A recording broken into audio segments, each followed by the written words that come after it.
Hello and welcome in. Of course, this is Voice of the Fat Mantis Creepypasta readings. This is an idea from a type of stream I used to do back in the day. Just an occasional treat for those who are spooky at heart. And so we're going to be reading some great creepypastas for you tonight if you're into that kind of spooky sort of feel. And even if you're not, you should get into the mood because it's an excellent, good time. I can't stress how awesome it is. It's good stuff. It's good stuff. Remember, before you get into full scary mode, I ask that you like, share, and subscribe to this channel, this video, and whatever app you're listening to the Fat Mantis on. It would be awesome if you just did all the lovely things, whether you have to like or subscribe or follow or shout out or give stars or spoons or peppermint or whatever it is.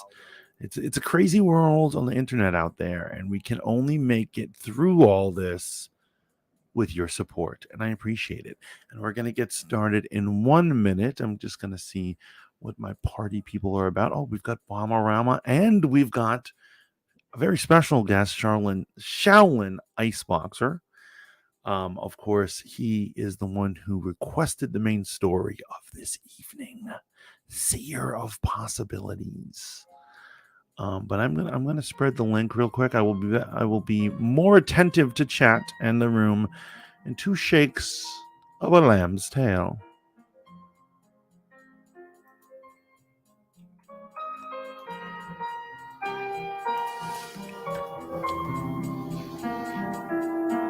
I'm glad you guys couldn't make it in for a spooky. This is supposed to be a spooky soundtrack right now. This is not very spooky. I do not care for the level of spook in this music right here. You know what? This is always spooky. There we go. I'm already scared. I'm already scared.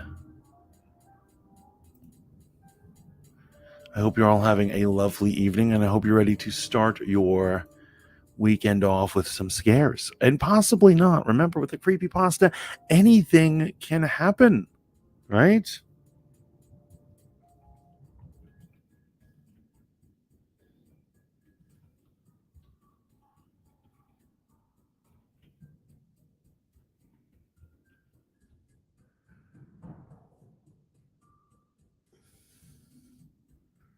Seer of Possibilities. I've heard about this one. This is one that's been recommended to me for quite some time. And I can't wait to see what this is. If this really does freak me out, I promise you I'm going to cry myself to sleep tonight. It's going to be kind of awesome. That's what I consider to be a good time, you know? Just like getting so scared that you have to pee, but you don't get up out of bed because you don't know what's going to grab your feet, you know? Come on, surely you guys know what I'm talking about right now. Rogue Radio, welcome in. Yo, Matt, how are you, my friend? Thank you, Matt. And so, yeah, tonight I'm just going to be reading some creepypastas, nothing fancy, nothing amazing. I know creepypastas are not for everybody. And some of them are quite low quality, let me tell you. That is some poor quality pudding. To quote even Stevens, but that is neither here nor there. We're going to read it in 2 shakes of a lamb's tail, my friends.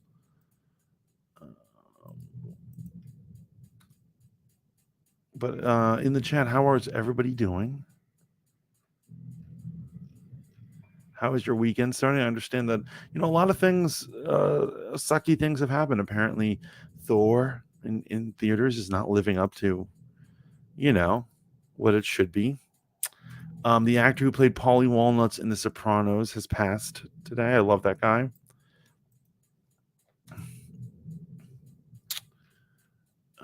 I'm almost with you guys. Just kind of. Oh, Rogue! I had a great day. Which is why I'm having this level of fun. I love just doing streams that are about nothing. That are just like Pardon my French, digging around. You know, it's always a good time.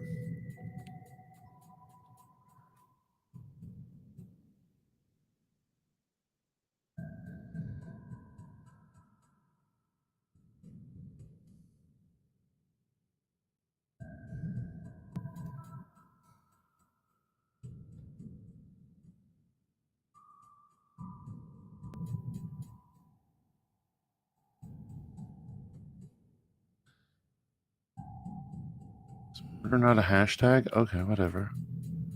Whatever. You can't tell me how to live my life, Twitter. Oh, and also another thing to be sad about: Elon Musk is not buying Twitter. Whatever that's about, man. Ugh, so disappointed in that guy. Everyone said in the beginning, they're like, he's just trolling us. He's just trolling us. And I said, no, not Elon. Elon's a hero. Elon's a hero. Turns out he's a womanizer. Turns out he has like 50 million children. Turns out he wasn't. He was really just trolling people. He really had no intention of buying Twitter. Um, what next? He's not going to put us on Mars.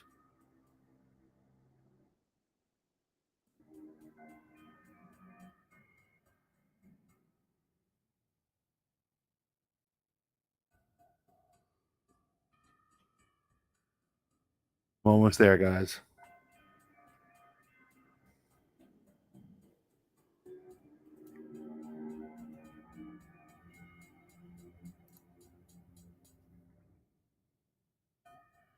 Back on our chat. Matt says Thor 4 was all right, nothing special. Okay, nothing to write home about. Thank you. Thank you for that. I can't wait for your review, Matt. Rogue Radius is amazing. Me too. I can never keep track of the Marvel movies anymore. I think the thing that makes me sad is I can keep track of them, if you know what I mean. I wish I was confused as to when they were because they've been, I'm just going to say, lackluster. Lackluster. Not lack. Here's what I'm not even saying lackluster. They used to have a very high quality of content. They're not really living up to that right now, and so now I feel like this is probably the first Marvel movie that I turned away from the box office. I even went to Eternal. I knew Eternals was gonna suck. I didn't. I didn't like the trailer, and I still went because I was like, I gotta review it on my channel. And at this point, I'm like, I don't even know if I need to review. Like I'm kind of just tired of throwing my money at these companies that aren't even trying anymore. You know, at least pretend like you're trying to make a good movie. That's just my take on it. What's the stream all about? You talking about Fright Night? This is not even an entertainment stream. I'm going to be reading. So I'm going to read from a creepypasta in just a minute. I don't know if you're into creepypastas. The whole point is to get scared. I see what you're saying because of the Fright Night image. I just took that because that was just a scary picture I found on the interwebs. You know what I mean?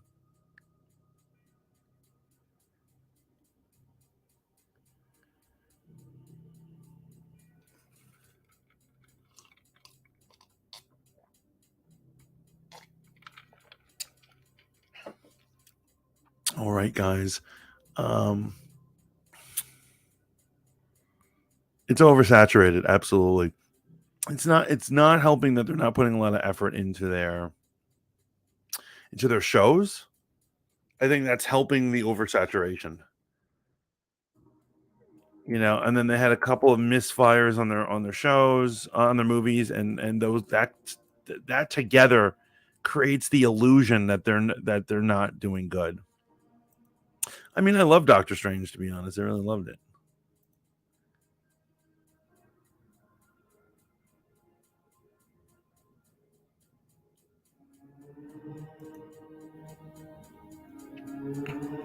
Yeah, and there's no guest.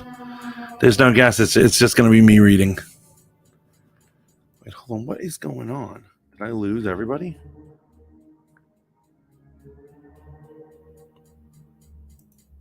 Is Matt my only fan?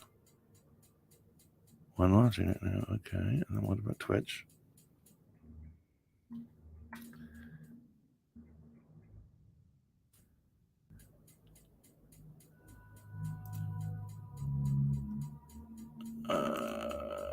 Sorry about that. Sorry about that. I'm just looking up. Sorry about that. Sorry about that. I'm just looking. Oh, I haven't liked any Marvel movies in Phase 4 over. All has been less than stellar. I feel that. Um, well, alrighty. You know what? I'm gonna do a warm up one just so people can mosey on into the stream. So we're not gonna do Seers of Possibilities. Carmen Sita, how are you? Carmen, are you somebody who likes your creepypastas?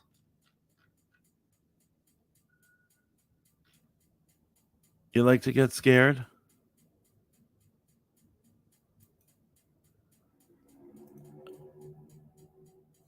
Okay. Well, here goes. I want to start one. Let's see. Let's look at some famous ones. There's one called 1999. There's one called Bedtime, which has a pretty high score. Ben Drowned, which I've tried to read. I think there's 5 parts to that. That one goes on and on and on. Eyeless Jack, The Gateway of the Mind. Who should really not be named? You know what? Let's go on up. Let's go over to that. Let's see what Bedtime has for us.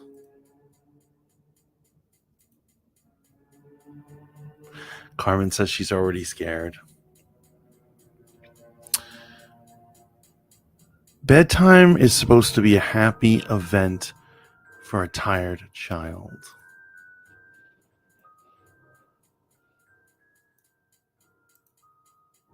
For me, it was terrifying. While some children might complain about being put to bed before they've finished watching a film or playing their favorite video game, when I was a child, nighttime was something to truly fear. Something in the back of my mind, it still is. As someone who's trained in the sciences, I cannot prove that what happened to me was objectively real, but I can swear that what I experienced was genuine horror, a fear which in my life, I'm glad to say, has never been equaled.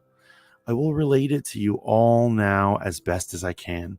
Make of it what you will. I'll be glad to just get it off my chest. I can't remember exactly when it started, but my apprehension towards falling asleep seemed to correspond with me being moved into a room of my very own.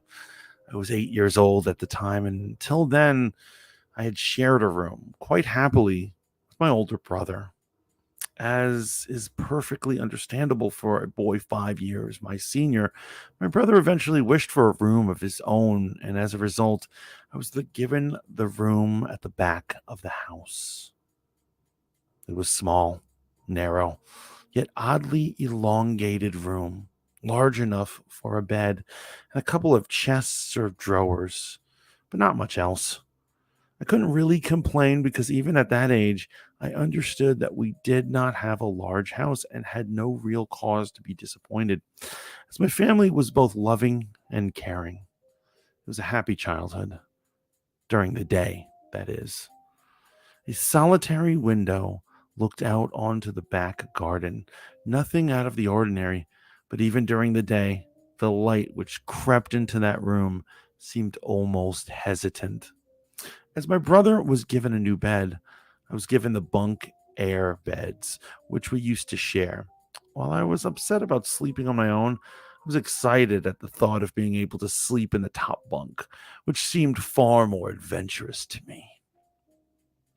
From the very first night, I remember a strange feeling of unease creeping slowly from the back of my mind. I lay on the top bunk, staring down at my action figures and cars strewn across the green blue carpet as imaginary battles and adventures took place between the toys on the floor. I couldn't help but feel that my eyes were being slowly drawn towards the bottom bunk,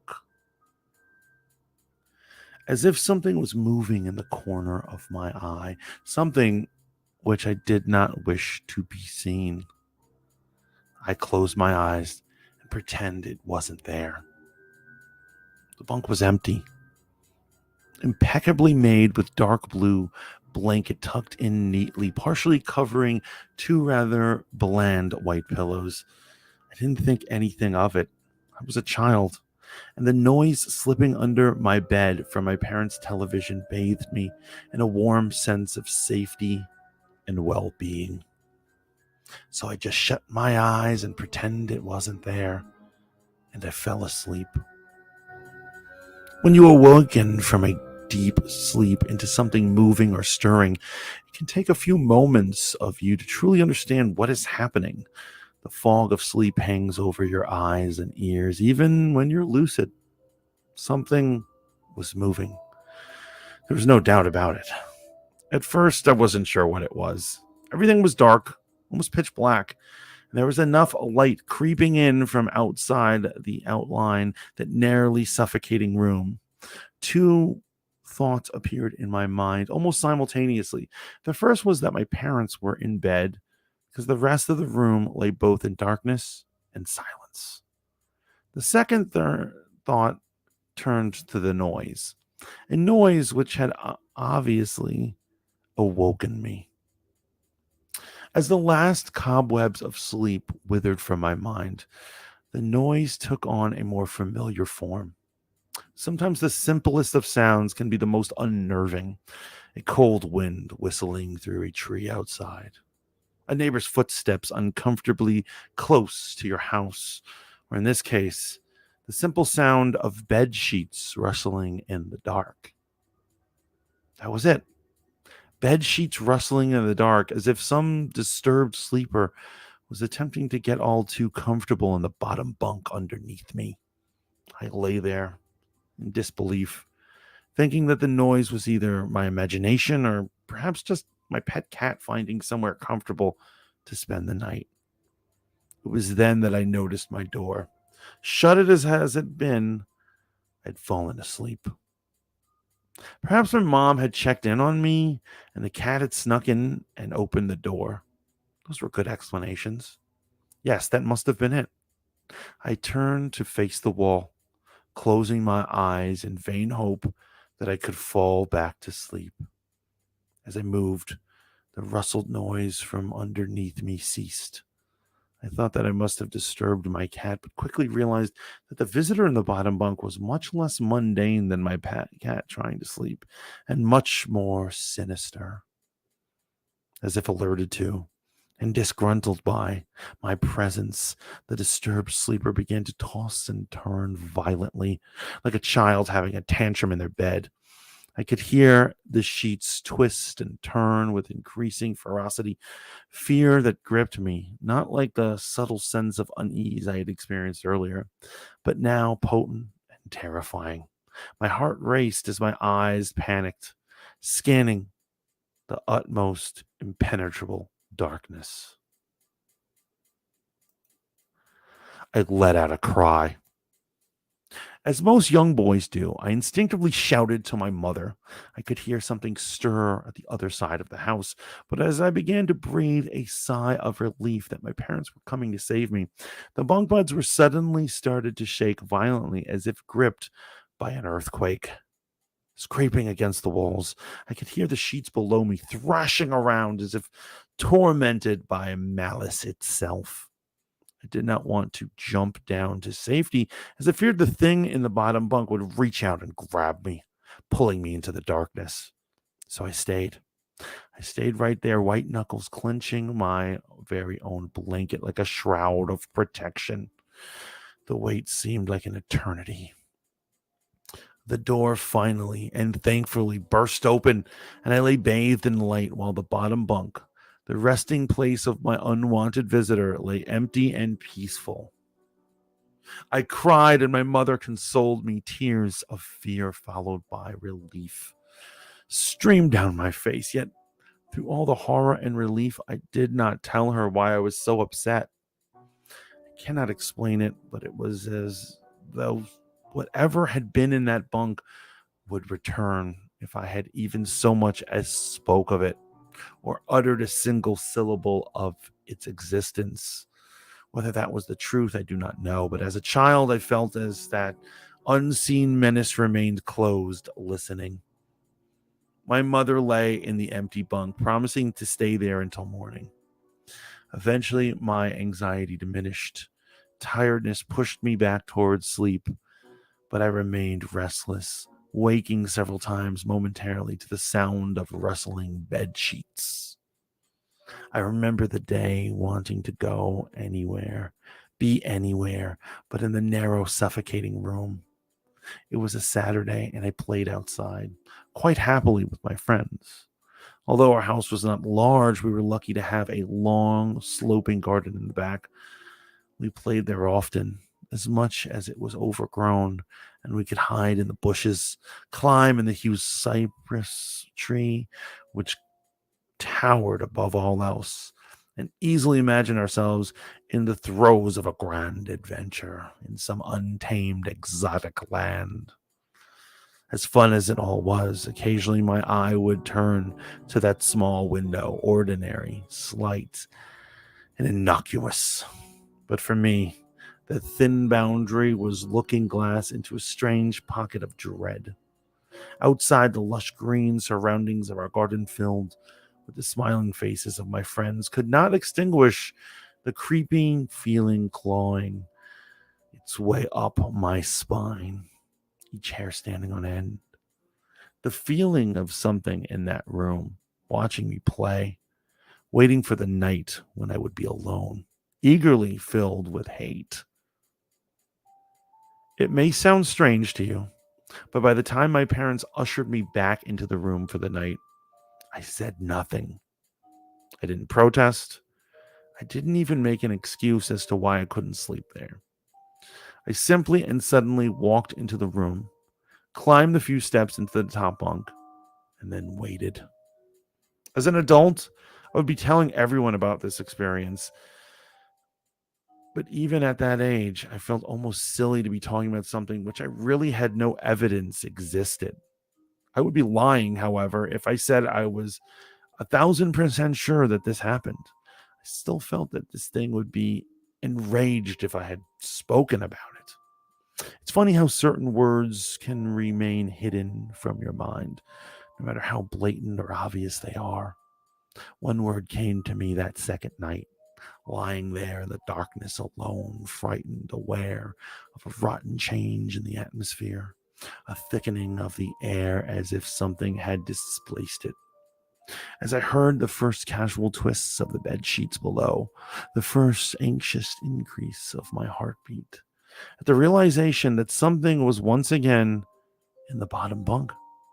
That word, a word which had been sent into exile, filtered up through my consciousness, breaking free of all repression, grasping for air, screaming, etching, and carving itself into my mind. Ghost. As this thought came to me, I noticed that my unwelcome visitor had ceased moving. The bed sheets lay calm and dormant, but they had been replaced by something far more hideous. A slow, rhythmic, rasping breath heaved and escaped from the thing below.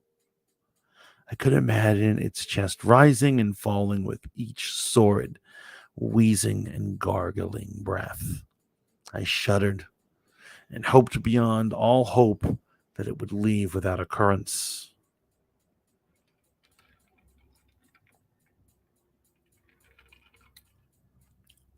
The house lay, as it had the previous night, in a thick blanket of darkness. Silence prevailed, all but for the perverted breath of my as yet unseen bunkmate. I lay there terrified.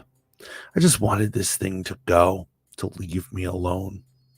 What did it want? Then something unmistakably chilling transpired. It moved. It moved in a way different from before. When it threw itself around in the bottom bunk, it seemed unrestrained, without purpose, almost animalistic. This movement, however, was driven by awareness, with purpose, with a goal in its mind. For that thing lying there in the darkness, that thing which seemed intent on terrorizing a young boy, calmly and nonchalantly sat up. Its labored breathing had become louder, is now only a mattress and a few flimsy wooden slots separated my body from the unearthly breathing below. I lay there, my eyes filled with tears, a fear which mere words cannot relate to you or anyone else coursed through my veins. I would not have believed that this fear could have been heightened, but I was so wrong. I imagine what this thing would be like, sitting there, listening from below my mattress, hoping to catch the slightest hint that I was awake. Imagination then turned into an unnerving reality. It began to touch the wooden slats which my mattress sat on. It seemed to caress them carefully, running what I imagined to be long fingers and hands across the surface of the wood. Then, with great force, it prodded angrily against the two slats into the mattress. Even though the padding, it felt as though someone had viciously stuck their fingers into my side. I let out an almighty cry, and wheezing and shaking and moving thing in the bunk below replied in kind by violently vibrating the bunk as it had done the night before. Small flakes of paint powdered onto my blanket from the wall as the frame of the bed scraped along it, back and forth, hitting it. Once again, I was bathed in light, and there stood my mother, loving, caring, as she always was. The comforting hug and calming words which eventually subdued my hysteria. Of course, she asked what was wrong, but I could not say. I dare not say. I simply said one word over and over again. Nightmare. The pattern of events continued for weeks, if not months. Night after night, I would awaken to the sound of rustling sheets. Each time, I would scream as to provide this abomination with time to prod and feel for me. With each cry, the bed would shake violently, stopping with the arrival of my mother, who would spend the rest of the night in the bottom bunk, seemingly unaware of the sinister force that was just torturing her son on a nightly basis. Along the way, I managed to feign illness a few times and come up with other less than truthful reasons for sleeping in my parents' bed. But more often than not, I would be alone for the first few hours of each night in that place. The room where the light from the outside did not sit right. Alone with that thing. With time, you become desensitized to almost anything, no matter how horrific. I had come to realize that, for whatever reason, this thing could not harm me when my mother was present. I am sure the same would have been said for my father, but as loving as he was, waking him from sleep was almost impossible. After a few months, I had grown accustomed to my nightly visitor. Do not mistake this for some unearthly friendship. I detested the thing. I still feared it greatly, as it could almost sense its desires and its personality, if you could call it that, one filled with a perverted and twisted hatred, yet longing for me, perhaps a hatred for all things. My greatest fears were realized in that winter. The days grew short, and the longer nights merely provided this wretch with more opportunities. It was a difficult time for my family.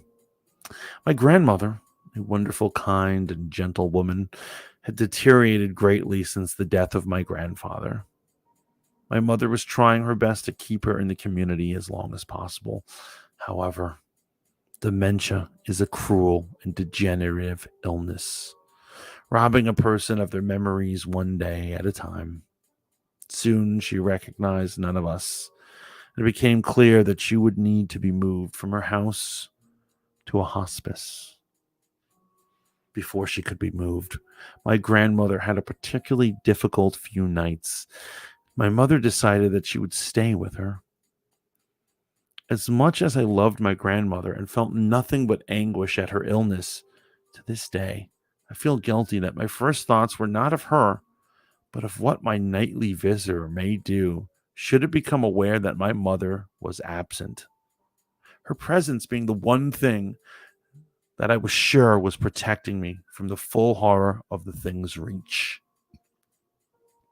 I rushed home from school that day and immediately wrenched the bed sheets and mattress from the lower bunk, removing all the slots and placing an old desk, a chest drawer, and some chairs which we kept in the cupboard where the bottom bunk used to be.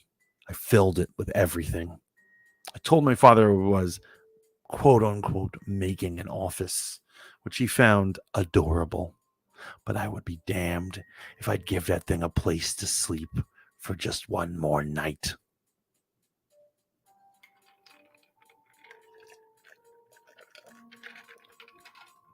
As darkness approached, I lay there knowing my mother was not in the house. I did not know what to do.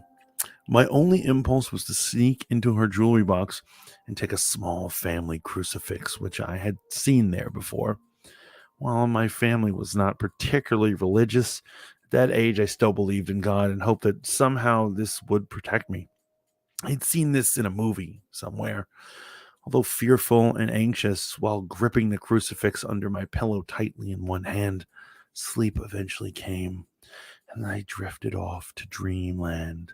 I hoped that I would awaken in the morning without incident. Unfortunately, that night was the most terrifying of them all. I woke gradually. The room was once again dark. As my eyes adjusted, I could gradually make out the window and the door and the walls, some toys on the shelf, and even to this day I shudder to think of it, for there was no noise, no rustling of sheets, no movement at all. The room felt lifeless, not yet not empty. The nightly visitor, that unwelcome, wheezing, hate-filled thing which had terrorized me night after night, was not in the bottom bunk. It was in my bed. I opened my mouth to scream, but nothing came out.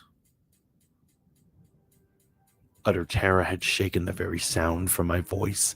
I lay motionless. If I could not scream, I did not want to let it know I was awake. I had not yet seen it. I could only feel it. It was obscured under my blanket. I could see its outline. I could feel its presence, but I dared not look. The weight of it pressed down on the top of me, a sensation I will never forget. When I say that hours passed, I did not exaggerate. Laying there, motionless, in the darkness, I was every bit scared and frightened a young boy. I had not yet seen it. I could only feel it. It was obscured under my blanket. I could see its outline, and I could feel its presence. But I dared not look. The weight of it pressed down on the top of me. If it had been during the summer months, I would have been light by then. But the grasp of winter is long and unrelenting, and I knew it would be hours before sunrise. A sunrise which I yearned for. I was a timid child by nature, but I reached a breaking point. A moment where I could wait no more, where I could survive under this deviant aberration no longer. Fear can sometimes wear you out, make you threadbare, a shell of nerves leaving only the slightest traces of you behind. I had to get out of the bed. Then I remembered the crucifix. My hand still lay underneath the pillow, but it was empty. I slowly moved my wrist around to find it, minimizing as best as I could the sound and vibrations caused, but it could not be found. I had either knocked it off the top bunk down to the floor, or I could not even bear to think of it. it had been taken from under my pillow. Without the crucifix, I lost any sense of hope. Even at such a young age, I can acutely aware of what death is and intensely frightened of it. I knew I was going to die in that bed if I lay there, dormant, passive, doing nothing. I had to leave the room behind, but how? Should I leap from the bed and hope that I make it to the door? What if it is faster than me? Or should I slowly slip out of the top bunk, hoping to not disturb my uncanny bedfellow? Realizing that it had not stirred when I moved, trying to find the crucifix, I began to have the strangest of thoughts. What if it was asleep? It hadn't so much of breathed since I had woken up. Perhaps it was resting, believing it had finally got me, that I was finally in its grasp, or perhaps it was toying with me under it, pinned against my mattress with no mother to protect me. Maybe it was holding off, savoring its victory into the last possible moment, like a wild animal playing with its prey. I tried to breathe as shallowly as possible, and mustering every ounce of courage I could, I reached over slowly with my right hand and began to peel the blanket off of me. What I found under those covers almost stopped my heart. I did not see it, but as my hand moved the blanket, it brushed against something smooth and cold. Something felt unmistakably like a gaunt hand. I held my breath in terror, so I was sure it must now have known that I was awake. Nothing. It did not stir. It felt dead. After a few moments, I placed my hand carefully further down the blanket and felt a thin, poorly formed forearm. My confidence and almost twisted sense of curiosity grew as I moved down further to a disproportionately larger bicep muscle.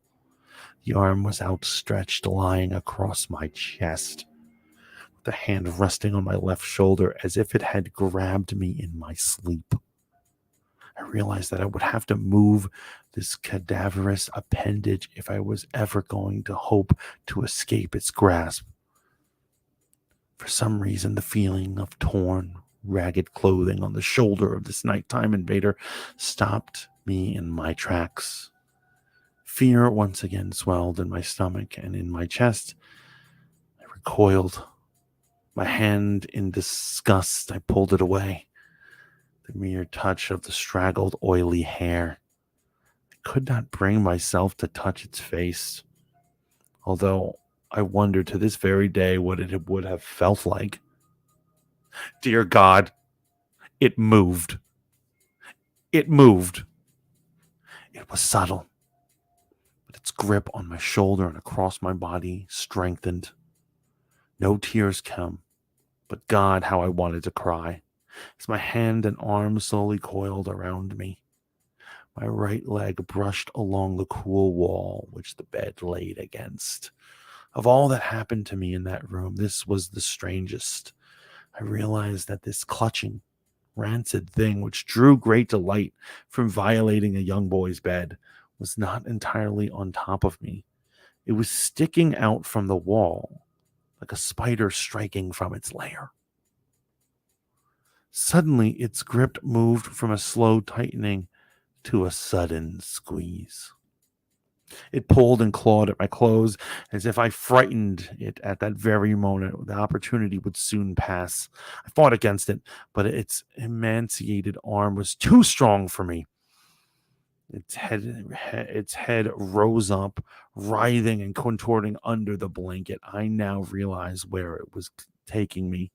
Into the wall. I fought for my dear life. I cried, and suddenly my voice returned to me, yelling, screaming, but no one came. Then I realized it was so eager to suddenly strike. Why this thing had to have me now? Through my window, that window which seemed to present so much malice from outside, screamed hope. The first rays of sunshine, I struggled further, knowing that if I could just hold on, it would soon be gone. As I fought for my life, the unearthly parasite shifted, slowly pulling itself up my chest, its head now poking out from under the blanket, wheezing, coughing, rasping. I do not remember its features. I simply remember its breath against my face, foul and as cold as ice.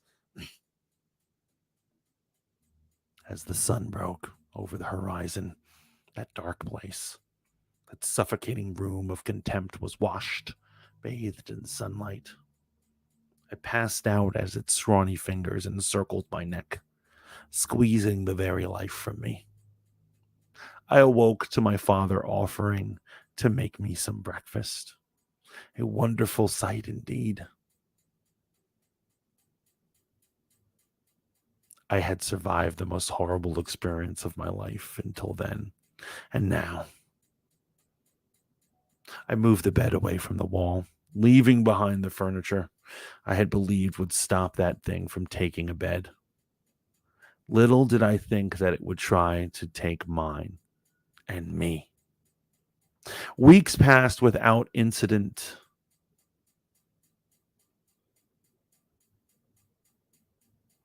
Yet on one cold, frost-bitten night, I awoke to the sound of furniture where the bunk beds used to be, vibrating violently. In a moment it passed. I lay there sure. I could hear a distant wheezing coming from deep within the wall, finally fading into distance.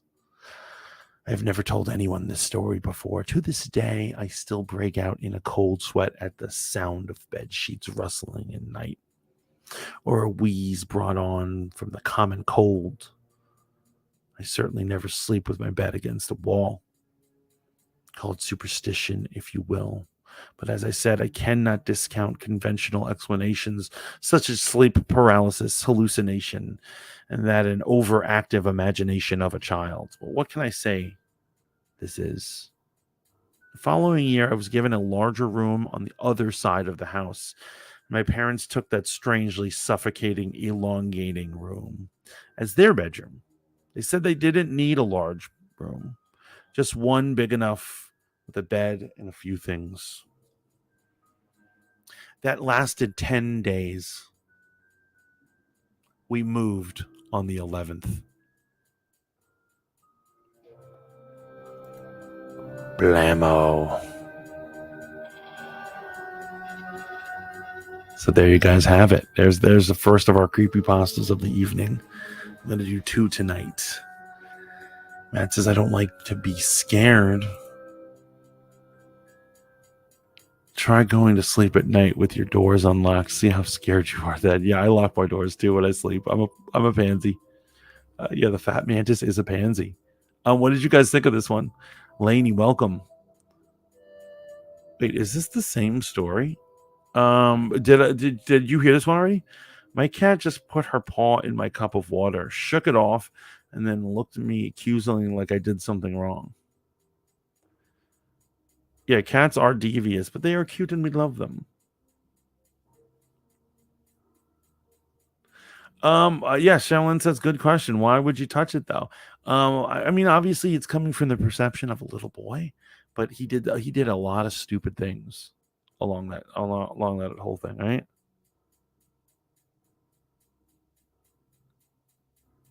Oh, you're asking if this is the same thing as you were saying. No, this is the same story. That was one story.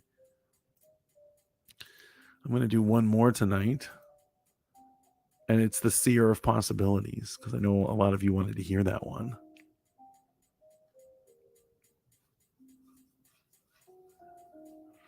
I mean, my instinct would have been to run. Yeah, I would have run. I would have slept outside. I would have slept on the couch.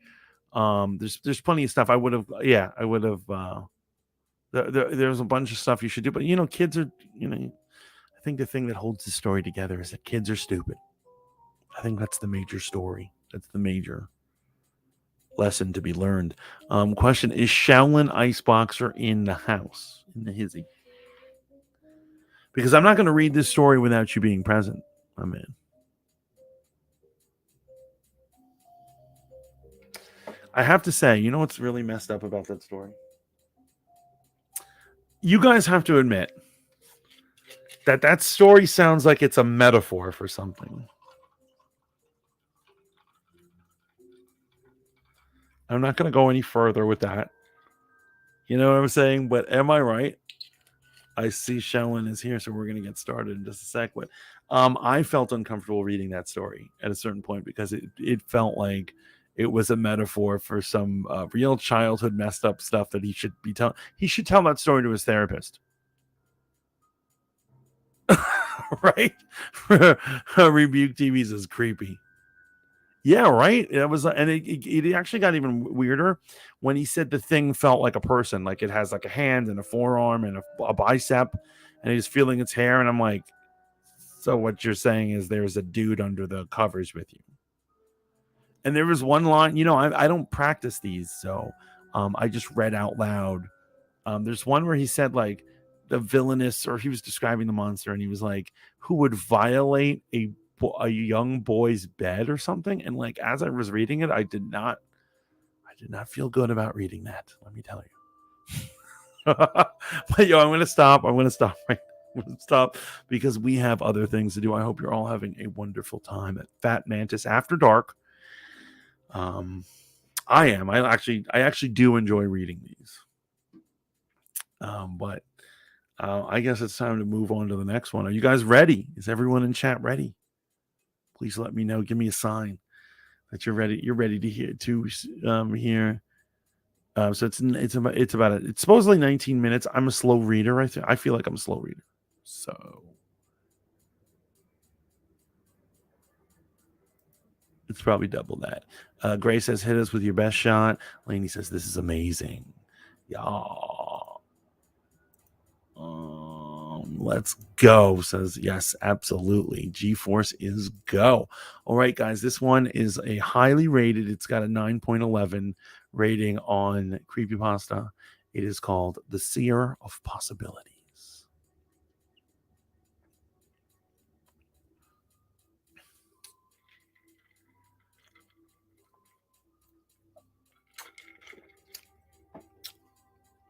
Sometimes otherworldly beings find interesting ways to try and contact you. They might use a Ouija board, or maybe come to you in a dream, or sometimes they speak through another person. They each have their own style and preference that's particular to them. The one who contacted Jack spoke to him through his computer, or I guess you could say the communication was through on screen texting. The first time it happened, Jack had been sitting at his computer playing solitaire. A blinking red light from the router indicated that his internet connection was down again. This was at least a weekly occurrence, and Jack was getting used to this spotty internet service. As he moved his cards, the game faded into a solid black screen, and the red text appeared. Hi, Jack. I need a favor from you. You're a very special person, and I know you will help. I can't ask this of just anyone. I really need your help. Jack paused for a second. The router light was still blinking red. Is this some sort of joke? He said to himself. He couldn't help but wonder. Several moments later, the message read, Yes, Jack, I know this is weird for you, but I don't want you to worry. This is just a small, easy favor I need. I'll make sure you're rewarded afterwards. Now, nearly in a panic, Jack reached around and pulled the internet cable completely out of the wall. Still here, Jack. Don't want to waste any more of your time, so I'll get right to what I need. Tomorrow, when you go to work, I need you to move the large potted plant that's next to the elevator on the ground floor. All you have to do is pull it out 3 inches from the wall. If you do it at 8:17 a.m., no one else will be in the area. Jack sat there, refusing to respond. still trying to figure out what was happening. The writing continued. Look, Jack, I'm asking you because I know you'll do it. You won't let me down. You're special. We'll talk tomorrow. Jack pulled the power cord from the wall and the computer went blank. Did that really just happen? Jack thought to himself. Still shaking from the experience, he took a warm shower and got ready for bed, convincing himself that he'd either had some sort of crazy dream or that it was just some elaborate joke. But who would play that kind of joke on him? He didn't really have friends, or enemies for that matter. He woke up the next morning feeling refreshed. Work would start at 8:30 a.m. and Jack was never late. He pulled into the parking lot at 8:10 a.m. Normally he'd just go right in, but the message had told him to move the plant at 8:17 a.m. Was he really going to do this? Overnight, Jack's fear had turned into morbid curiosity. Let's say he moved the plant. He wouldn't be doing anything wrong or illegal, right? In Jack's mind, the most reasonable course of action was to move the plant. He'd do it, nothing would happen, and he'd be able to put this whole crazy matter behind him. 1 minute before 8:17, Jack left his car and walked toward the building. He entered the foyer at the exact time he was supposed to. The message was right. No one else was around. Odd, Jack thought. The building was normally busy at this time of morning, but this temporary lull had been accurately predicted. Fine. Let's see what happens, Jack muttered to himself, frustrated. He walked up to the large potted plant placed firmly between the two elevators in the lobby of the 10-story building. The plant looked like it was fake, a decoration people passed every day without ever really noticing it. It was heavier than Jack realized. He put some might into his effort and pulled the plant out 3 inches to his best guesstimation. He stood back and looked at the plant, then looked around the lobby. People were coming in behind him now, and the lobby was starting to fill up again. Nobody seemed to notice that the plant was in a slightly different location. Nothing seemed different at all. Jack skipped the next elevator and waited and waited and waited for something. But nothing happened. Finally, Jack entered the elevator and made it to his 7th floor cubicle on time, like always.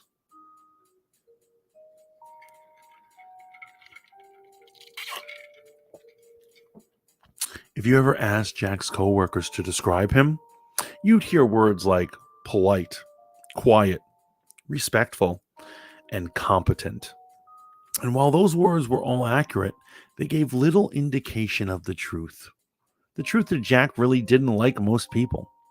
That's not to say he disliked them, just that he had very little interest in getting to know them or being their friend, save for one, Allie. The girl who sat 2 cubicles down from him was the only person he had ever wanted to get to know. With her big smile, blonde hair, beautiful figure, Jack was very interested in learning more about her. Despite his lack of success with women in the past, he was actually doing a fair job getting to know her. Every morning as he passed her cubicle, he'd stop for a chat.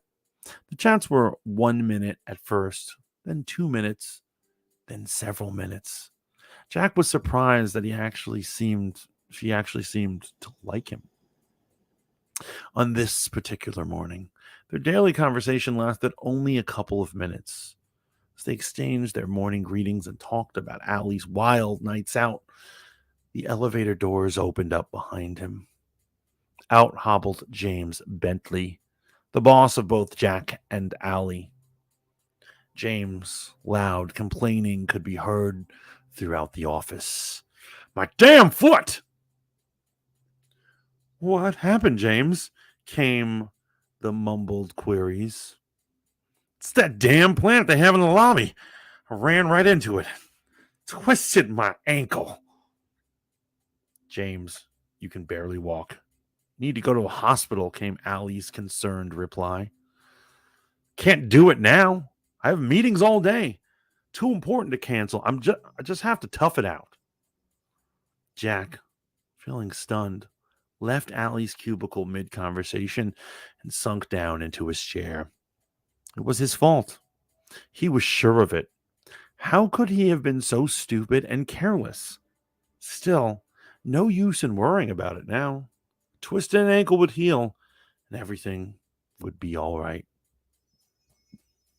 Upon his return home, Jack went immediately to his computer and turned it on. As soon as the computer booted up, the screen went black and a new message popped up. How was your day, Jack? He sat there staring at the red letters, not knowing how to answer. The message on the screen continued. Actually, I know how your day was, but never let it be said that I'm not polite. You're wondering what's going on. You want to know why James Bentley had to twist his ankle? Well, Jack, this chain of events isn't done playing out. I don't want to tell you too much too soon, but this will all make sense to you in short order. Just go to work tomorrow like you normally do. Don't worry about a thing, Jack. You'll be rewarded. You're special. Talk to you tomorrow. Jack sat back in his chair. What was going on? Who was this sending him messages? Jack's curiosity was fully engaged, and he was almost a bit excited to see what would happen. The next morning at work started off as any ordinary day. Jack noticed that the plant had been pushed back fully against the wall, probably by the night cleaning crew or something. James Bentley showed up shortly after lunch, hobbling into the office on his one good foot. Oh, man, this foot is killing me, Jack could overhear him say. But apparently James still had a meeting he didn't want to miss. It wasn't exactly around 3 o'clock that Jack saw him again. James, who always seems to prefer Allie over others, came limping up to her cubicle. Allie, you're not doing anything right now, are you? No, nothing that can't wait until tomorrow, I guess. Good. Could you please drive me to see a doctor? I probably should have gone yesterday, but I just couldn't get away. This pain is just killing me right now, and I don't think I can drive myself. I barely made it here this morning, and I don't think I can even push the gas pedal right now. We can take my car if you want. Yeah, that's fine, Mr. James. I don't have a problem with taking you. Turning to Jack, she said her goodbye. See you tomorrow, Jackie. She put on her coat and slowly followed James as he struggled down the hallway. She gave a half turn and shrugged in Jack's direction with a little smile as she walked away. Jack felt even lonelier than normal when she was gone. It was 10 minutes later that they all heard the crash. It was preceded by the loud horn of an 18-wheeler and screeching brakes. The collision itself was sickening thud of two large metal objects colliding. Even on the 7th floor, it was loud. The office workers gasped and ran to the windows. Is that Mr. James's car? One of them asked.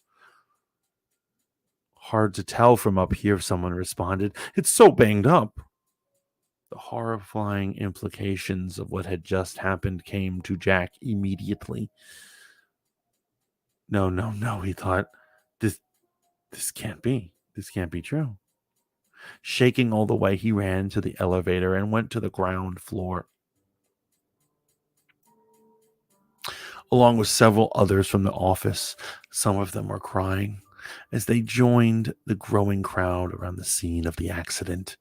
Jack could hear the far-off sound of emergency sirens. Looking past the gawkers, he could see that the 18-wheeler had hit James's car broadside. Its driver had been thrown out onto the pavement where he lay motionless. James was sitting in the passenger seat, motionless, but with a surprised look on his bloody face. Jack couldn't tell if he was alive or dead. The driver's side, where Allie was seated, had taken the hit. The space she had been occupying had been compacted to a third of its original size. Allie's head was smashed open, and her twisted body was broken and battered. The crowd was stunned. Tears, screams, sirens. That was all Jack could hear. Without going back inside the building, Jack ran to his car and drove home, angry and sad. He made the journey home to his computer. There, the machine sat. He wanted to turn it on, but was afraid of what he'd find out. Was he really the one responsible for Allie's death? The whole chain of events had started with him. He knew he was to blame. Jack reached for the power button and then pulled his hand back. Finally, after several minutes, he found the mental strength to turn it on. The screen flickered and then went black, and the sudden text started appearing on the screen. No, Jack, it's not your fault. I know you're blaming yourself, but all people die eventually. Some just sooner than others. Jack stared at the red letters. He resisted the urge to throw the monitor out the window. After a moment, the writing continued.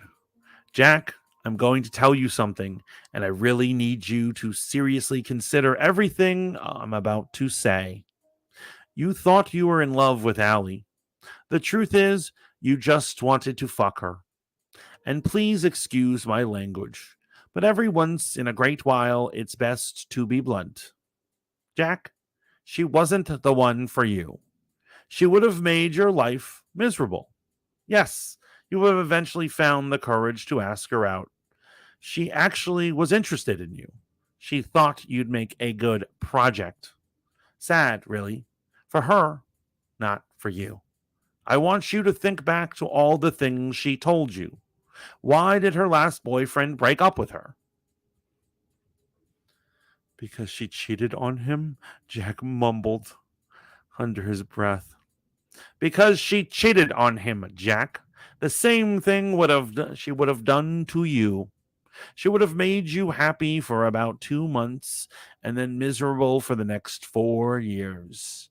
Sneaking around, laughing at you behind your back, spending your money. Once you finally got rid of her, you would have been so jaded that you'd never date again. This is true, Jack.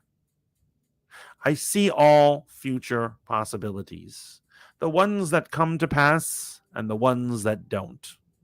You've seen how she really is, Jack, but you let your lust for her blind you to the truth. Together, you and I have made sure you have avoided that path. Oh, one more thing, Jack. This isn't done playing out yet. There's more to the story. No, fuck you. You killed her, Jack screamed and threw the monitor from the desk. It landed on the floor and sparks flew. Jack got barely any sleep that night, and the next day he wasn't sure he wanted to go to work. But the last words he'd been told had piqued his curiosity, and his anger had somewhat subsided. No work was done that day at the office. The company brought in grief counselors. People shared their thoughts. They cried, they hugged. James had actually survived the accident, but was in a coma. The doctors thought he might recover eventually, but nobody was really sure of anything.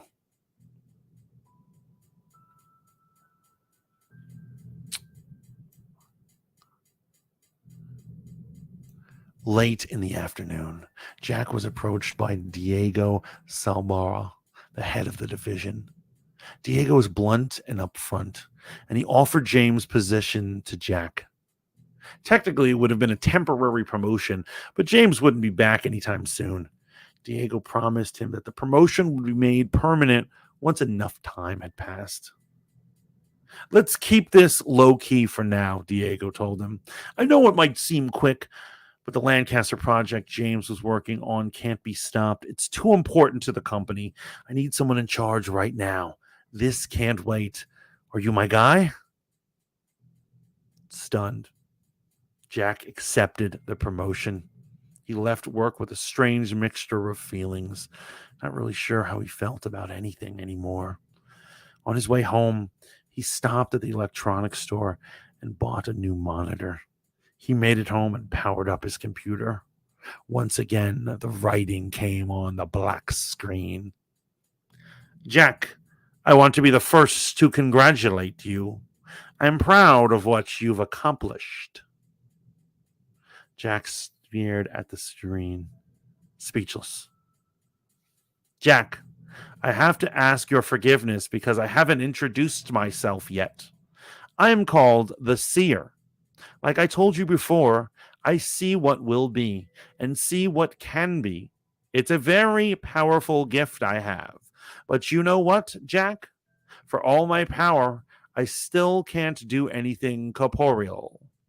I can predict, I can see, and with enough effort, I can even communicate. But I don't have a body. That's something that was taken from me long time ago. That's why I need you, Jack. I'm an artist of sorts, an artist of human manipulation. You'll be my paintbrush and my canvas. I want you to work with me, Jack. It's all very simple. Just perform simple tasks for me from time to time. Jack was becoming more and more curious. And Jack, before you give me an answer, I want you to know a couple of things. First off, I'll never lie to you. Secondly, I'll never ask you to do anything which, taken by itself, is wrong or illegal. Yes, bad things will result, but sometimes people will die. But they're going to die eventually, anyways. Am I right, Jack? And the bad will always be balanced out by something good happening to you. Jack winced at this last idea, but he fought the urge to turn the computer off. The seer was right. Everyone would die eventually. Why not let something good come of it? And what about never lying to him? If he'd known at the time that Ali was going to die, he'd never had gone through with the original favor. But as he thought more about it, he realized the seer hadn't lied to him, but had only withheld information. Still, Jack wondered if he could trust this seer. Work with me, Jack. Together we'll take incredible things, bring them to fruition. I'm just asking you to perform little tasks from time to time. Oh, but these little tasks will have great consequences. They're going to be beautiful, Jack. They'll always end with a reward for you. That's the beauty of my art. One single task produces something bad and something good. Oh, one last thing, Jack. I can see you're having trouble with this. If I stop talking to you right now, it, it would take you about 2 weeks to decide to join me. But you know what, Jack? You would join me. That's right. You're going to say yes. So instead of waiting, why don't you just say yes to me right now? Let's get started, Jack. You and me together. And when all things are over, you're going to thank me. I promise you that. Jack considered what the seer had just said. His initial feelings of revolt was slowly fading.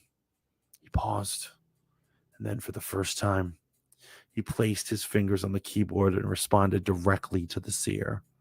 What do you want me to do next?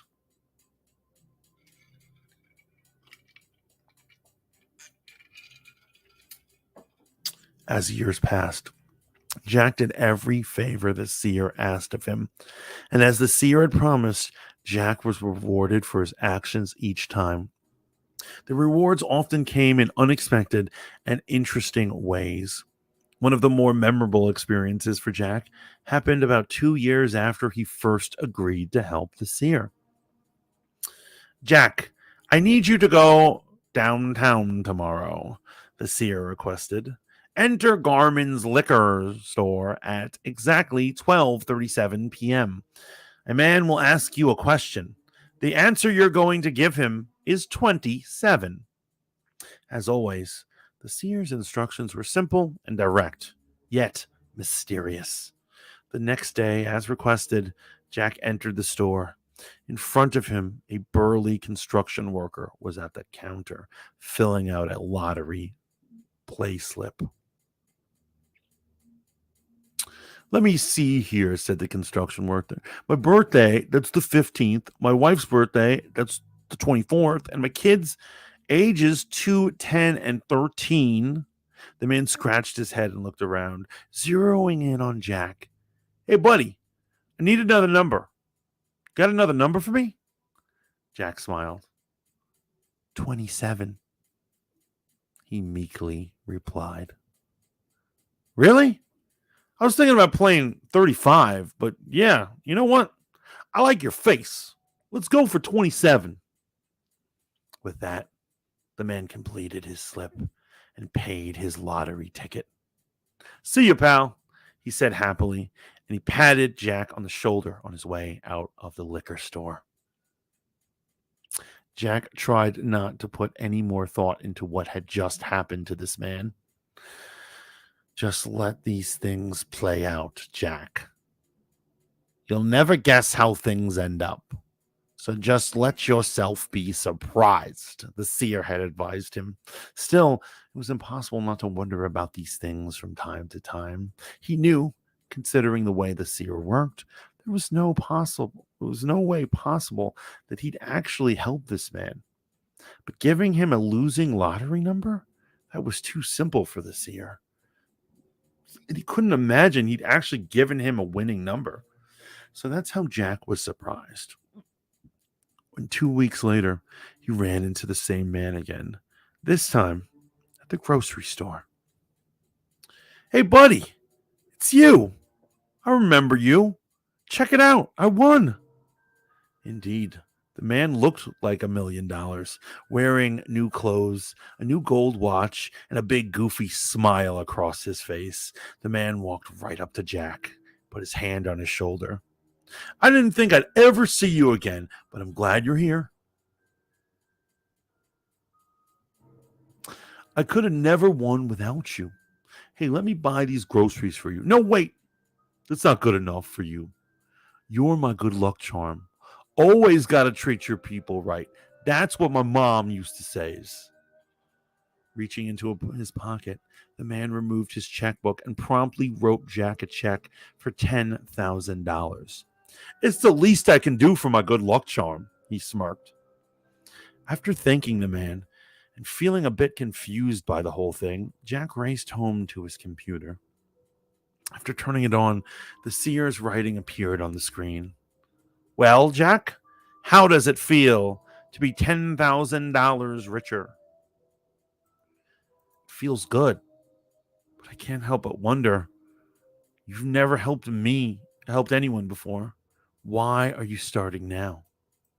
Jack asked that question with a tinge of guilt. He never liked to admit that people were being hurt by his actions, but in this case, his curiosity overwhelmed any latent feelings of guilt. Oh, Jack, we haven't helped anyone.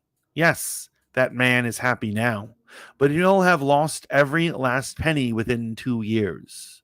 You saw it for yourself. He just gives money away. Old friends, lost relatives, they're all going to come asking him for money. And there will be some very bad investments as well. The rest of losing everything is going to cause his wife to leave him. She'll take the kids too. He'll be alone and broke. A ruined man who would have been much better off if he had never won at all. You needn't feel bad, Jack. It's the man's own stupidity and greed that will do this to him. Jack felt regret, but the seer's rationalizations, focusing on his own reward, always put him at ease at the end of the day. Through the years, no two tasks were ever alike. Sometimes the effects of his actions were direct and easy to see, and other times they caused a chain of reactions so complex that he simply could not follow it. Go to the county administrator's building, park in space number 43 at 4:47 p.m. came one such request. Jack did so. 2 months later, he met Donna, with whom he fell in love and ended up marrying. He wouldn't even have known the two events were even related if he hadn't asked the seer about it. Jack, when you parked in that space, you caused the person who would have parked there to park in a different space. But she bumped the car next to her. She barely made a scratch, but she called her insurance agent anyway, causing him to leave the office late. He missed his train home. And while waiting for the late train, he was mugged and stabbed. He'll never fully recover. The muggers took his credit cards and used them. And Jack, I could keep going with this, but there's another 23 people involved. Sometimes these favors are going to be very complicated, but let's just say your actions ultimately caused Donna to be in the exact right place for you to meet her. Jack's relationship with the seer grew, through remaining mostly mysterious. The seer divulged enough information over time so that Jack could get to generalized understanding of the seer's history. From historical references, Jack knew the seer was thousands of years old. When still alive, the seer had been a powerful fortune teller and artist who foretold future happenings through paintings. A foolish king who misinterpreted the seer's prediction and lost a battle as a result had the seer executed. Unencumbered by physical senses and existing solely in a void, the seer's abilities expanded exponentially. Finally, learning to communicate with the living, the seer began reaching out to those who would respond, including Jack. And of course, the seer knew everything about Jack. In all, it was as much of a friendship as one can have with a dead person. Jack was grateful to the seer too. He had a nice job, a nice house, a beautiful wife, and people respected him.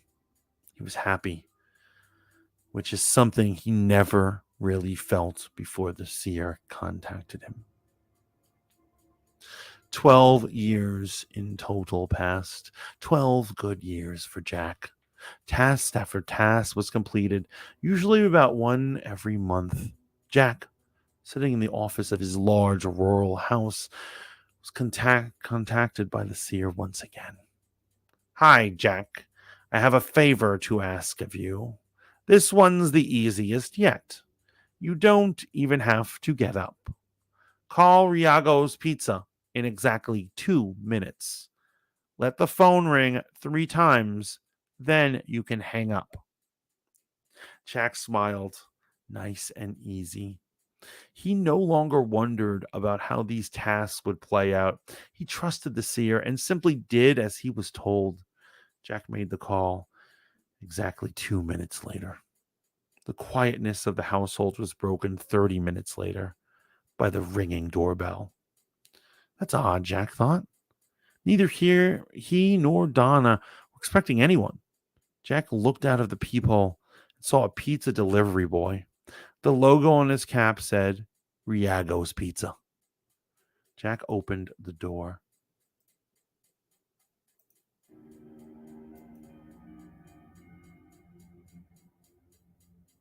Here's your pizza, said the boy as he thrust it into Jack's hand. But I didn't order this, Jack argued. Look, I don't give a damn if you ordered it or not. Mr. Riagi told me to take it here, so that's what I'm doing, the delivery boy argued as he looked increasingly annoyed and spat in the bushes. Jack looked at the boy in front of him. He looked to be about 17 years of age, but the most notable thing about him was his size. He was huge, probably about 6.5 feet tall and very muscular.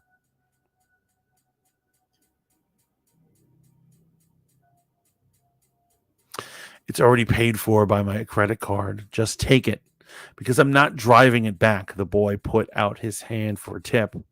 I don't have any cash on me, Jack told the truth. Whatever, came the disgusted reply. The boy looked past Jack into the house, and then he turned and walked slowly to his waiting car, looking over his shoulder as he walked. Jack closed the door and took the pizza to the living room, where Donna was watching TV. After explaining what had happened, he excused himself to go to his office, promising to return shortly. Donna opened the pizza and took a piece. Come back soon, sweetie. This pizza's got all my favorite toppings on it. Donna giggled as she took a bite, arriving at his computer. The Seer's words appeared on the screen. Confused, Jack? Don't be. Your neighbor down the road ordered the pizza. Mr. Ryagi told that boy the correct address, but a ringing phone made it difficult for him to be heard clearly. Still, give the boy credit.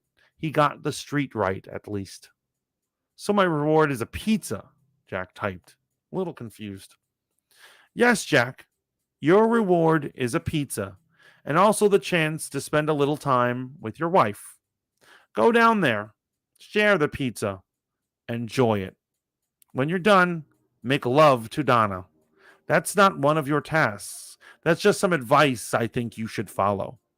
Oh, by the way, your neighbors who order the pizza are arguing right now over the silly fact that the pizza didn't arrive. Some of the things people will argue over amazes me. They really do. Their fight is going to get very heated, but you don't need to worry about that.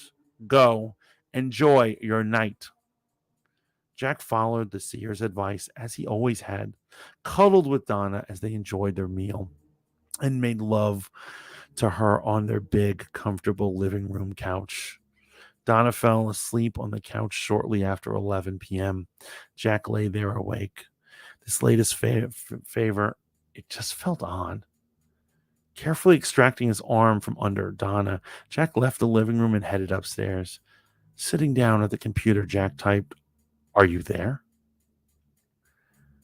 "Yes, Jack. I'm actually always here. I've been waiting for you to come back. That pizza delivery boy, he's quite a specimen, isn't he?"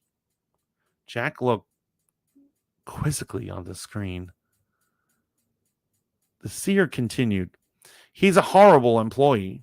He was hired only 3 days ago, and already Mr. Ryagi wants to fire him.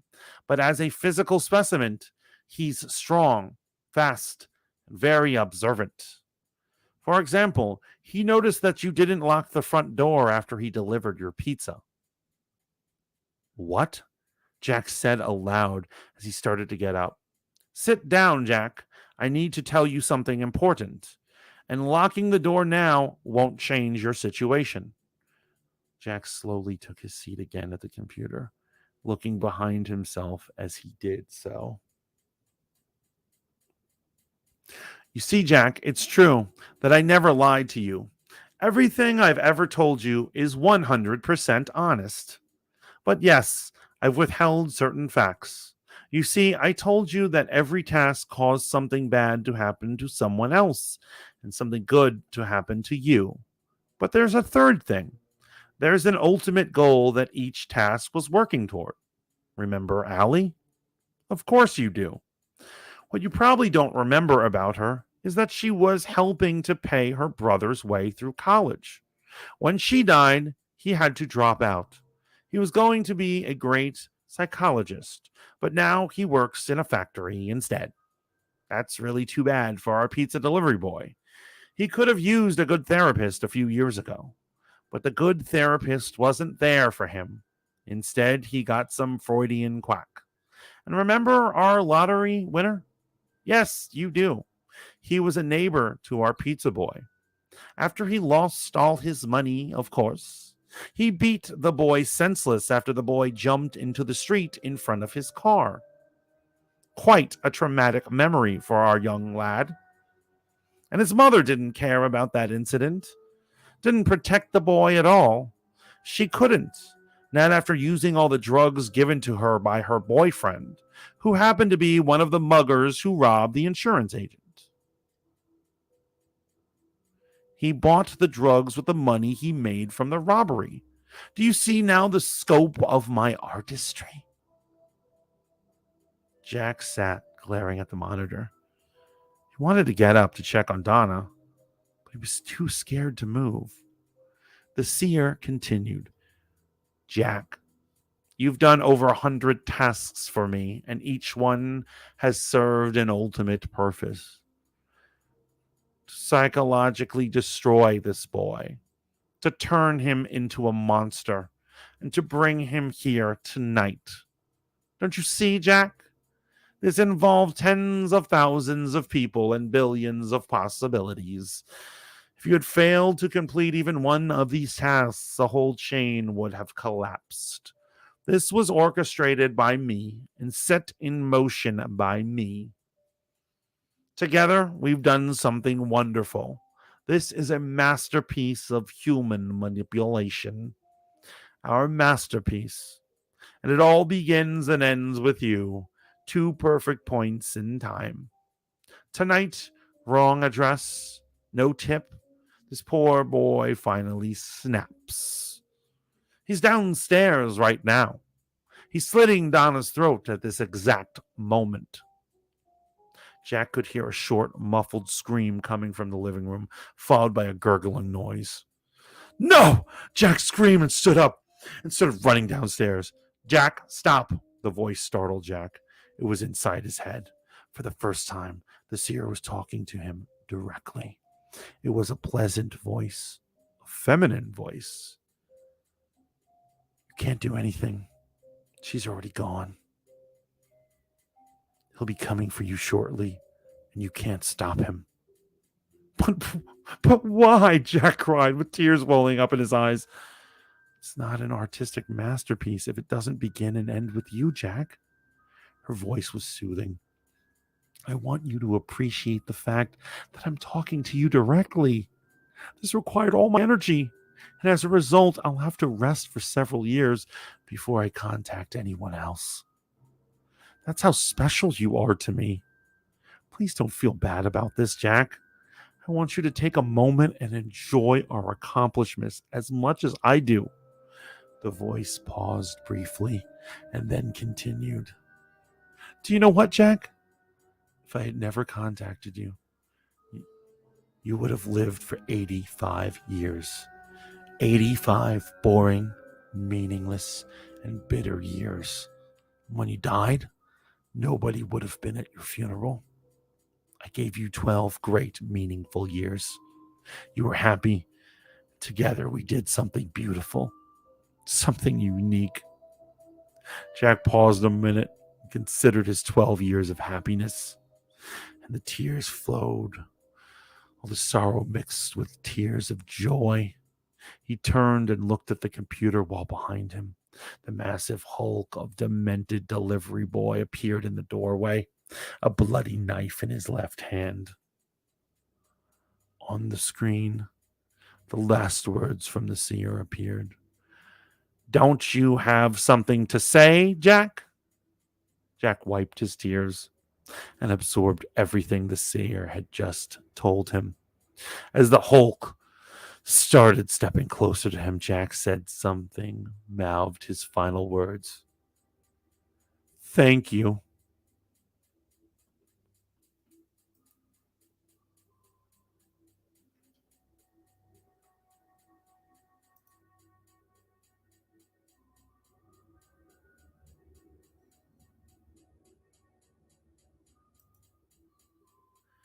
Yo, I'm speechless right now. I mean, honestly, I clearly I knew that he was gonna eventually screw him. That was amazing. That was an absolute amazing creepypasta. I knew he was gonna. I knew he was gonna screw him. Obviously, you just can't tell how he was gonna do it.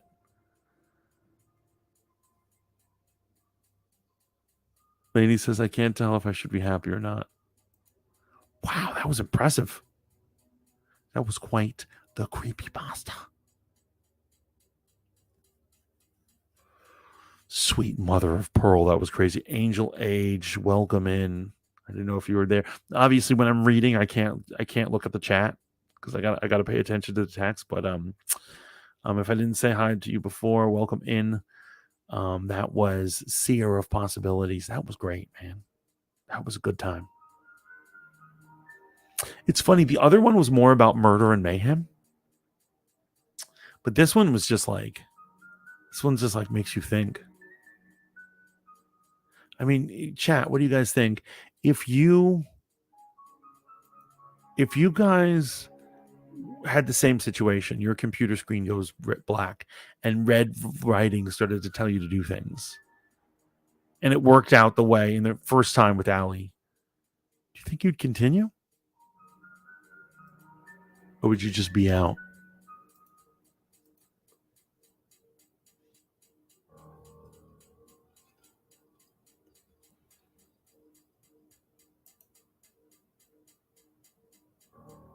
Yeah, no, that was nuts. After Allie, I couldn't do that. Not that I think that Allie deserved to die, but I do say that the seer is correct. If Allie is an out of his league, beautiful blonde who has already admitted to cheating on her boyfriend, it is likely that their relationship would not have worked out. And I actually really like the quote when he said, she would have made you happy for 2 months and miserable for 4 years. And so I obviously don't think it's good that she died. I mean, that's messed up. Even homes don't deserve to die. But I don't know, man. I mean, if he could get you everything you ever wanted, would you follow his direction?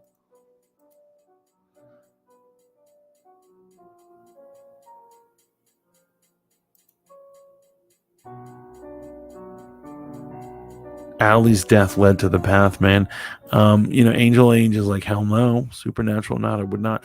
The thing is that I'm like at a stage in my life that I have nothing to lose. Right? Lady's given a hard no. I personally have nothing to lose in this game. You know?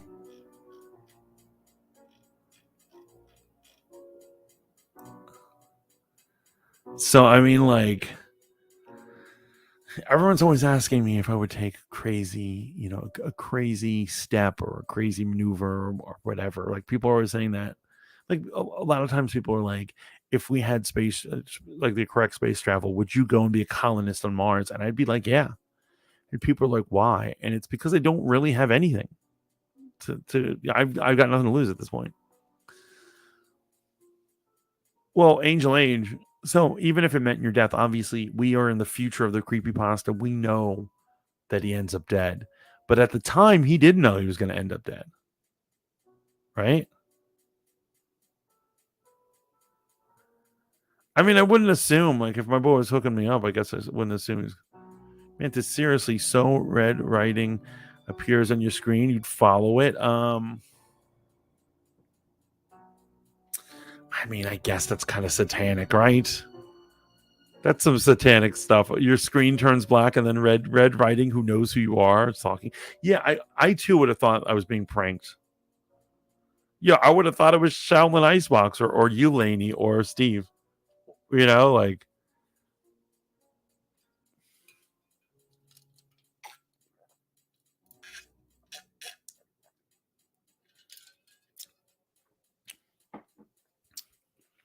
Oh, Laney's concerned.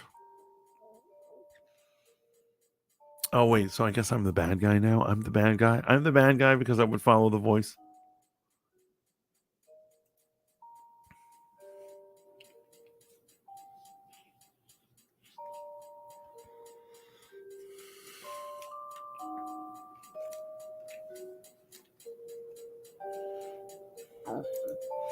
After she dies, I would have definitely not followed it. It's too soft. You know what? Giving it a little thought, because it involved the death of an innocent person, I would not do it. You're right. You are right. I would not do it. It's tempting though. It's super tempting.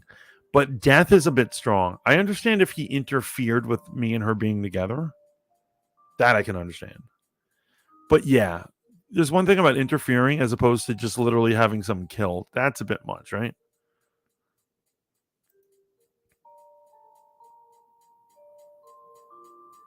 He says, "Oh, Mantis." Yeah, you shouldn't. Yeah, and letting an innocent die, that's a bit much. But if he had interfered with them getting together, yeah, he probably should have started out a little lighter if he wants to corrupt people. Or I guess it's a she, right? That's funny. This entire time, I was even reading her as a male.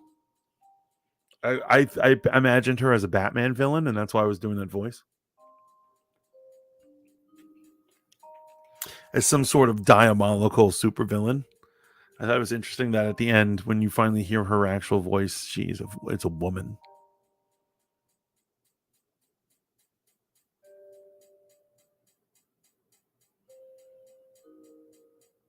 Well, Angel, I'm actually about to end the stream. This has been great. I have hit my limit I'm fine with talking a little more, but I have hit my limit on reading. I have so much fun with these things. This stuff was a lot of fun. I'm glad. I hope you guys seem to be having fun, so I'm glad I'm into it.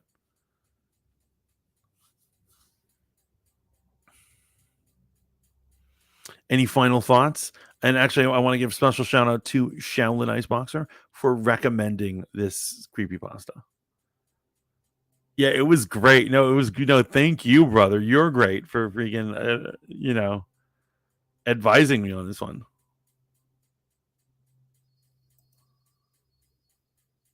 I might make this like a weekly stream. I'm not going to dedicate to any particular time slot or day though. But I used to do. I'm going to try to bring back the old creepypasta stream and also bring back the music hanging out stream, which I don't do those anymore either. Yeah. And you know what with the creepypasta ones, I'll do it like this. I'll do one that's highly recommended, and then I'll start with one that's a rando, and then like the main, that's the opener, and then I'll do one that is highly recommended and already curated. People know it's good. Like I said, first creepypasta, and this was so amazing. Yeah, no, this was a great time. I had a good time, guys. Thank you for stopping by. The voice of the Fat Mantis. Fat Mantis appreciates you guys stopping into the stream. My early stream, brunch was short, so this completes the cycle, the awesome cycle that is streaming. I'm having a great time. I hope you guys have an amazing weekend. I hope you live that dream. Thank you all for stopping in, and I hope you have an amazing time. Remember to like, share, subscribe, follow, throw spoons or credits or peeps or whatever. Do whatever the app you're listening to me on. Do all the good things. Do all the good things because I can only exist with your support, and you guys have supported the hell out of me. Speaking of weirdo artists, just like the guy in the creepypasta, I appreciate you guys so much. Until next time, ciao for now and stay creepy, my bitches.